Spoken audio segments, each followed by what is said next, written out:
জঙ্গলে মধু ভাঙতে গিয়ে বা নদীতে কাঁকড়া ধরতে গিয়ে অনেকেই বাঘের পেটে চলে যান। এইসব বাঘে খাওয়া পুরুষদের স্ত্রীরা বিধবা হয়ে চরম অভাব অনটনে দিন কাটান। তাই এইসব পরিবারের পাশে দাঁড়ালো উৎকর্ষে আরোহণ নামে একটি স্বেচ্ছাসেবী সংস্থা ও কলকাতার সন্তোষপুর আদি সার্বজনীন দুর্গোৎসব পুজো কমিটির সদস্যরা। এইসব স্বামীহারা স্ত্রী ও তাদের ছেলে মেয়েদের হাতে পরিধান সামগ্রী, শিক্ষা উপকরণ এবং অন্যান্য অত্যাবশ্যকীয় দ্রব্য তুলে দেওয়া হয় এই দুই সংস্থার পক্ষ থেকে। স্থানীয় বিদ্যালয়ের 2 শতাধিক নার্সারি শিক্ষার্থী এবং সমসংখ্যক বিধবা নারী এর সহায়তা গ্রহণ করেন, যা তাদের জীবনে নতুন সম্ভাবনা দ্বার উন্মোচন করবে বলে মনে করেন গ্রামবাসীরা।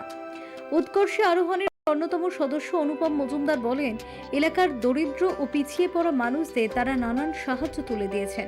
গ্রামের একমাত্র স্কুলের খুবই দুরবস্থা, কিন্তু এতটা যে খারাপ অবস্থা তা স্কুলে নাইলে জানতেই পারতেন না। এদের কিছুটা হলেও সাহায্য করতে পেরে ভালো লাগছে।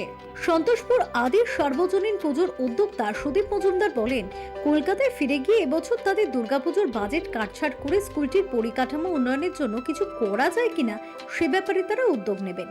এর সামান্য সাহায্য পেয়ে ছোট ছোট শিশুরা এবং তাদের পরিবারের সকলে এবং স্থানীয় বাসিন্দারা ভীষণ খুশি। আমরা 1995 থেকে প্রথম শুরু করেছিলাম আর রানিং হয়েছে 2001 থেকে। আচ্ছা, এই মতো আমাদের যখন শুরু হয় আমরা 4-5 জন মিলে প্রথম শুরু করেছিলাম, কারণ এটা আমাদের আদিবাসী এলাকা, এখানে শিক্ষার মান একেবারেই ছিল না বলতে গেলে। তারপর সবাই মিলে গ্রামের সহযোগিতা করে এটা শুরু করা হয়।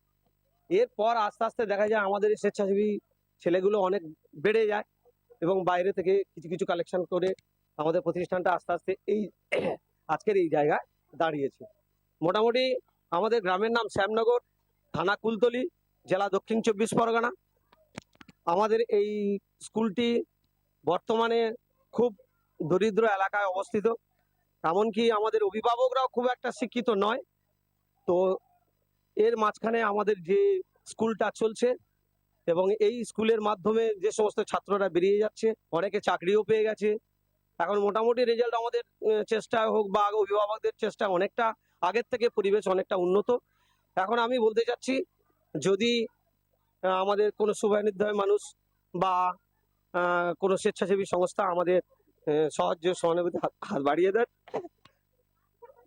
তাহলে প্রতিষ্ঠানটা আরো খুব ভালো জায়গায় দাঁড়িয়ে যাবে, আমরা এইটুকু আশা রাখছি। 5টা বাচ্চা কাচ্চা খুব কষ্ট দুঃখ সংসার চলছে। এখন এই কাঁকড়া মাছ ধরে ওই করে সংসার হচ্ছে না। সংসার কোনো সরকারের আমরা হেল্প পাই না কোনোদিন। আজকের এই এসেছি এই কাপড় চোপড় দান করতেছে বলে ওই ধরতে এসেছি আমরা। আমাদের খুব অভাবী, বাচ্চা কাচ্চা খুব কষ্ট হয়, আমাদের দিন কাটতেছে। লক্ষ্মী ভান্ডার কি বেকার ভাতা আমাদের কিচ্ছু নেই নেই আমাদের বয়স হয়নি, কি করে দেবে? এইসব মানুষের আমাদের বয়স হয়নি, আমাদেরকে লক্ষ্মী ভান্ডার এতবার না না ওইরকম দাঁড়বে। এমনি সবসময় যে একটা মানুষ বসতে তার কোমর কি হয়, এইরকম ধরে টরে গেছে। আজ আমরা উৎকর্ষ আরোহণের পক্ষ থেকে মইপিঠের কাছে শ্যামনগর প্রাথমিক বিদ্যালয়ে এসেছিলাম। এখানে এসে দেখলাম এখানকার ছোট ছোট শিশুরা তাদের কাছাকাছি একমাত্র প্রাথমিক বিদ্যালয় কিভাবে তারা পড়াশোনা করে। অত্যন্ত কঠিন এবং করুণ অবস্থা, এখানে মেঝে নেই, চালও ঠিক মতো নেই। সেই সমস্ত ছোট ছোট শিশুরা এখানে পড়াশোনা করে। এখানে মূলত যারা আছেন অধিবাসী, এদের জীবিকা নির্বাহ করেন। এরা জীবিকা নির্বাহ ওই সুন্দরবন অঞ্চলের কাঁকড়া চাষ আর ওই মধু সংগ্রহের মাধ্যমে তাদের দিন গুজরান করেন। তাদের অনেকের স্বামী ওই সংগ্রহ করতে গিয়ে মধু শিকার করতে গিয়ে, কাঁকড়া শিকার করতে গিয়ে তাদের প্রাণ হারিয়েছেন। সেই সমস্ত পরিবারের ছোট ছোট শিশুরা এই বিদ্যালয়ে পড়াশোনা করেন। আমরা আমাদের সংগঠনের পক্ষ থেকে সামান্যতম সাহায্য ওই স্কুল পড়ুয়াদের হাতে তুলে দিলাম এবং এই অঞ্চলে যারা স্বামীহারা মানুষজন আছেন তাদেরও কিছু সাহায্য আমাদের এই সংগঠনের পক্ষ থেকে আমরা তুলে দিতে পেরে কৃতজ্ঞ। এই স্কুলটার অবস্থা খুবই করুণ অবস্থা। আমরা বৃষ্টির মধ্যেও আমরা যখন কাজগুলো শুরু করলাম, এখানে প্রচুর বৃষ্টি শুরু হলো।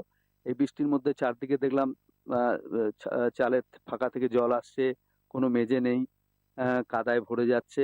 তো আমরা এই ইনফ্রাস্ট্রাকচারের জন্য কিছু সাহায্য করারও চেষ্টা করছি। এছাড়া ভবিষ্যতেও যদি আরো কিছু বেশি কিছু করে এদের সাহায্য সহযোগিতা করতে পারি, তার জন্য আমরা তাদের পাশে থাকবো। স্বামী মারা গেছে, ব্লাড ক্যান্সারে মারা গেছে। যা ছিল তো ওই স্বামী কিছু শেষ করে দিয়েছে। এবার খুব কষ্টে সংসার চলে। ছেলে একটা, ছেলেরও ভারী অসুখ আছে, হার্টের রোগ। এখন খুব কষ্ট। না, ওই যেটা বিধবা ভাতা ঢুকে 1,000 করে ওইটা পায়। স্কুলটা খুব দরিদ্র এলাকায় তো অবস্থিত। এখানে গ্রামের মানুষও খুব ডেভেলপ করতে পারে না। স্কুলটাও খুব দরিদ্র এলাকায়, বিশেষ করে সব নদী বাউন্ডারি এলাকায় বসবাস করে।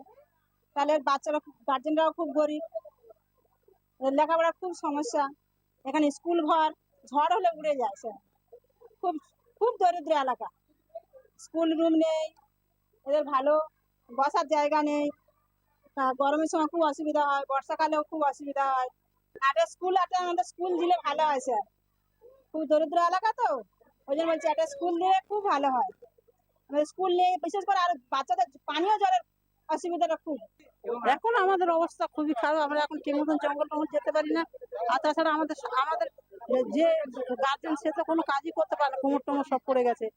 আমরা কোনো রকম এই মিন টিন ধরি, তারপরে মাছ টাছ ধরি, জাল টাল বসাই, কোনো রকম আমাদের চলে যায়।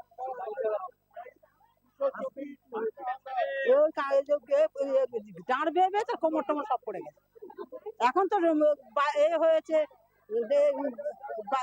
লোক হয়েছে, বোটের লোক। এখন তার তখন তার তা ছিল না, মেশিন দিয়ে করতে। এখন তার মেশিন না। স্বামী অসুখ হয়ে মারা গেছে, কাঁকড়া মাছ ধরে খাই, খুব কষ্টে সংসার চলে। 4-5টা বাচ্চা আছে, যখন কাঁকড়া মাছ ধরি তখন খাই, মিন ধরি, তবে সংসার চলে। এই তেঁতুলতলা থেকে এসেছি আর আমার চন্দ্র সরকার। কোন ক্লাসে পড়ো? কোন ক্লাসে পড়ো? পিপিতে পড়ি। আর এখন কেন তুমি বসে আছো? কাকু বসে থাকতে বলেছে। কাকে নিয়ে যাও? আর স্কুলটা কেমন তোমার? ভালো। কি পড়াশোনা করো? এবিসিডি, তারপর নামতা, তারপর ইংরাজি, তারপর বাংলা। ফেরো রিপোর্ট, চ্যানেল 10।